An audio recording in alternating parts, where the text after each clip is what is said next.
जी investment आपल्याकडे येते त्याचा जर आपण एकूण हिशोब लावला तर याच्यामध्ये 83% जे काही करार आहेत एकूण करारांपैकी यामध्ये FDI आहे, फॉरेन डायरेक्ट इन्व्हेस्टमेंट आहे.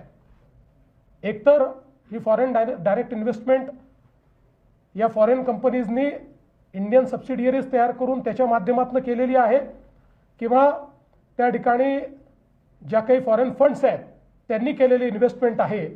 त्यामुळे 83% गुंतवणूक ही FDI कंपोनंटची गुंतवणूक आहे. ही अतिशय आनंदाची गोष्ट आहे. 16% गुंतवणूक अशी आहे की ज्याच्यामध्ये ज्या काही फायनान्शियल इन्स्टिट्यूशन्स आहेत किंवा टेक्निकल जे काही त्याच्यामध्ये पार्टनरशिप्स आहेत या मोठ्या प्रमाणात फॉरेन एंटिटीज सोबत आहेत.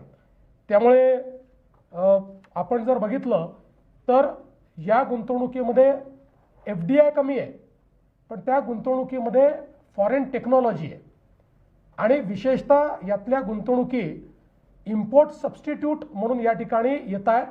म्हणजे ज्या गोष्टी आपण इम्पोर्ट करतो त्याचं सबस्टिट्यूशन करणाऱ्या गोष्टी या गुंतवणुकीतनं आपण तयार करणार आहोत.